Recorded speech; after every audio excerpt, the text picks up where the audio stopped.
Hello, Mary here. Welcome to Mary LeLuu channel. Today, I would like to share to you an article that I ran across in one of the magazines that was sent to me by one of the missionary. The title called Two, Two Years of War in Ukraine by Sister Maria Mota Fairara. And this is how the letter starts. I'm writing this during Lent as I reflect on Jesus' suffering and see how much suffering in our wounded world. I pray our hearts be moved with compassion, not only to those far away, but also to those living with us, looking for our presence, hungry for a good word, a listening ear, or a smiling face. Every one of us has something to offer to the world to make it more human. I clearly remember that day 2 years ago. We Holy Spirit missionary sisters had gathered for a seminar in our convent in the small village of Verboviet. I got up very early in the morning and heard loud explosions. I thought there were hunters in the forest. But the shocking news soon came. The war had begun. At the beginning, we thought 1 week, 1 or 2 months, and the war will be over. Today, it is 2 years, and we realize that the end is not going to come soon. Recently, I was in Zaporizhzhia and could feel people's fear, and the Russians were coming closer to the city. Consequently, many shops, grocery stores, and pharmacies are emptying and closing. Those people who can find work receive very small salaries. On the campus of the Catholic Church, we distribute food 4 times a week. I saw a crowd of some 1,500 people standing in line to receive a loaf of bread and sandwich fixings. The people had been waiting 2 to 3 hours. At the same time, in Zaporizhzhia, in the Church of the Merciful Father, people gather to pray. Morning Mass bring about 200 people. I met Alona and her husband there.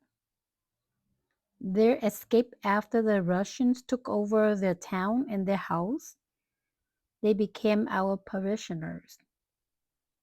During the summer, they married.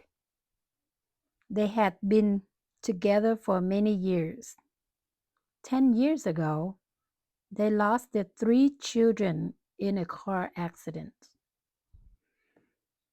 Now, they have lost their home and livelihoods.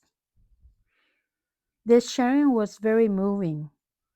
They are an example of many people who suffer so much during or being enriched spiritually. They love and support each other and have deep faith, seeing that the Lord is with them and has a plan for them. Alona shared so many traumatic stories, but along with them were also beautiful stories. Hunkered down in basement, prisoners in their own house, Alona read the Bible out loud and memorized Psalm 91. She said it gave them strength. She ended her story by adding, It was a miracle that we were able to escape the occupations. I fled first, then my husband followed, taking a car and 4 dogs, which might have helped our escape. I visited my friend who opened a small cafe in our city. A lady came in to buy coffee.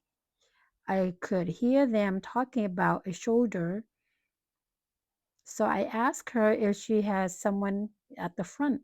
She shared a story about her brother. He left for the war just 2 months ago, and he left. I offered him a small crucifix. Initially, he didn't want to take it, as he was not much of a believer. But at the end of our visit, he gave in and took it. Today, he called me and said, "He saved my life. The battle was terrible, but I remain alive. Thank you." As she told the story, she was moved to tears. Waiting at the train station in Zaporizhia, I watched the people on the platforms. Many soldiers were getting on the train. At another small station, I saw a mother saying goodbye to her son, very young one, a soldier. I saw how she was trying to keep herself composed and not cry, but the pain and the worry were written all over her face. As the son turned to get on board, the mother's hand made a big sign of the cross. Her prayers went with him. That's the end of the article. What do you think of it? Please comment. Thank you for watching. All the best. See you next video. Don't forget to subscribe if you're interested in listen to more of similar video like this.